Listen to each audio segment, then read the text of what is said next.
सबसे पहले नाम नितिन गडकरी का आया था। नितिन गडकरी सड़क परिवहन मंत्री बनेंगे। अजय टम्टा परिवहन राज्य मंत्री, हर्ष मल्होत्रा दूसरे एमओएस उनके साथ हैं।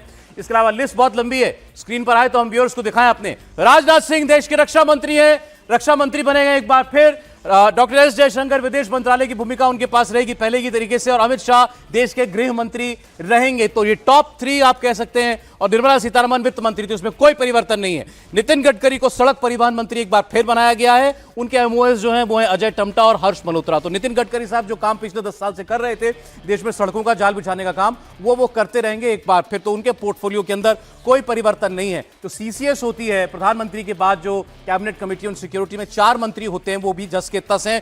मनोहर लाल खट्टर हरियाणा के मुख्यमंत्री 2 बार के, उनको बड़े मंत्रालय, शहरी विकास मंत्रालय और ऊर्जा मंत्रालय इनको दिया गया है। हरदीप पुरी के पास शहरी विकास मंत्रालय था और मनोहर लाल खट्टर को अब ये जिम्मा दिया गया है। तोखन साहू और श्रीपद नायक ये उनके एमओएस होंगे।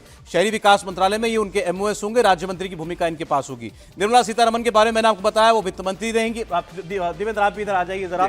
और जीतन राम मांझी को एमएसएमई मिनिस्टर, बड़ा मंत्रालय इनको। शोभा करांदलाजे एमएसएमई राज्य मंत्री होंगी। नारायण राणे थे सौरभ, वो वाला मंत्रालय जीतन राम मांझी को दिया गया, वो मंत्रालय इनको दिया गया है। निर्मला सीतारमण का आपने शुरुआत में क्लियर कर दिया था जी। कोई सीसीएस वैसी की वैसी है, बिल्कुल पूरी तरीके से रिटेन।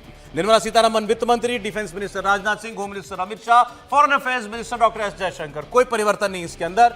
मनोहर लाल खट्टर का मैंने आपको बताया। अश्वनी वैष्णव को 2 बड़े मंत्रालय इसमें ऐड कर दीजिए। रेल मंत्रालय उन्हीं के पास है, रेल उन्हीं के पास रहा, सूचना प्रसारण इनको और मिल गया। और पिछले परफॉर्मेंस के साथ, पिछली बार की जिम्मेदारी के हिसाब से देखें तो उसमें कटौती की गई है। टेलीकॉम इनसे वापस लिया गया, आईटी वापस लिया गया, 2 लिया गया, 1 दे दिया गया सूचना प्रसारण मंत्री। और रेलवे तो ऑलरेडी उनके पास था ही था। तो रेलवे के बारे में हम लोग मान भी रहे थे कि जैसे प्रोजेक्ट्स वो हैंडल कर रहे हैं उनमें बदलाव नहीं होगा।